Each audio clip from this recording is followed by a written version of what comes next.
Hi ಎಲ್ರಿಗೂ ನಮಸ್ಕಾರ. ನೇತ್ರ ಕೆವಿ ಲಾಗ್ಸ್. ತಂಬಿಟ್ಟು ಮಾಡುವುದು ಹೇಗೆ ಅಂತ ನೋಡೋಣ ಬನ್ನಿ. ಅರ್ಧ ಕೆಜಿ ಅಕ್ಕಿ ಹಿಟ್ಟು, 1/4 ಕೆಜಿ ಬೆಲ್ಲ, 1 ಕಪ್ ಕಡಲೆ ಬೀಜ, 1 ಕಪ್ ಕಡಲೆ, 5-6 ಏಲಕ್ಕಿ. ಕಡಲೆ ಬೀಜ, ಕಡಲೆ ಒಂದು ಬೌಲ್ಗೆ ಹಾಕಿ ಏಲಕ್ಕಿ ಕೂಡ ಪುಡಿ ಮಾಡಿ ಮಿಕ್ಸಿ ಜಾರ್ಗೆ ಪುಡಿ ಮಾಡ್ಕೊಂಡಿದ್ದಾಯ್ತು. ಈಗ ಅರ್ಧ ಕೆಜಿ ಅಕ್ಕಿ ಹಿಟ್ಟು, ಈ ಪುಡಿ ಮಾಡಿರುವಂತ ಮಿಕ್ಸ್ ಹಾಕೋಣ.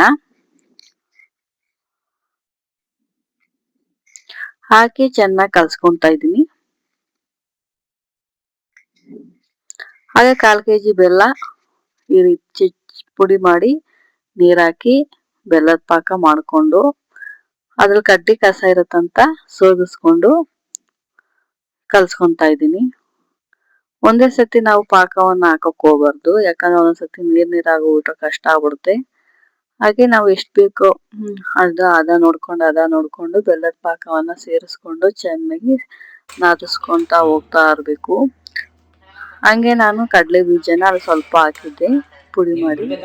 ಇದು ಬಾಯಿ ಸಿಗ್ಲಿ ಅಂದ್ಬಿಟ್ಟು ಚಿಪ್ಪೆ ತೆಗೆದಿರೋಂತಹ ಕಡಲೆ ಬೀಜವನ್ನ ಹಾಕೊಂಡು ಬೆಲ್ಲದ ಪಾಕವನ್ನ ಹಾಕೊಂಡು ಕಲಿಸ್ತಾ ಇದ್ದೀನಿ. ನಾವು ತಂಬಿಟ್ಟು ಎಷ್ಟು ಬಾರಿ ಕಲಿಸ್ತಾ ಹೋಗಿ ಉಂಡೆ ರೀತಿಯಲ್ಲಿ ಬರುವ ತನಕನೂ ನಾವು ಬೆಲ್ಲದ ಪಾಕ ಹಾಕೊಂಡು ಕಲಿಸ್ತಾನೆ ಇರಬೇಕು. ಈ ತರ ಆಗುತ್ತೆ. ಇವು ಮುದ್ದೆ ರೀತಿ ಆಗುತ್ತೆ.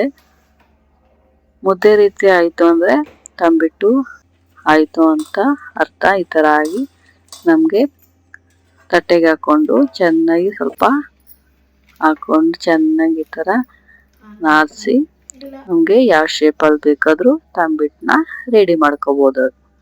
ಇದೇ ರೀತಿ ಸುಲಭ ಕೂಡ ಮಾಡೋದು. ಯಾರನ್ನ ಬಿಗಿನರ್ಸ್ ಮಾಡೋಂಥವ್ರು ಕೂಡ ಈ ವಿಡಿಯೋ ನೋಡಿ ಕಲ್ತ್ಕೋಬಹುದು. ಇದೇ ರೀತಿ ನನ್ನ ವಿಡಿಯೋಗಳನ್ನ ನೋಡ್ತಾ ಇರಿ. ಮುಂದಿನ ವಿಡಿಯೋಗಳಲ್ಲಿ ಇದೇ ರೀತಿ ಸಿಗೋಣ.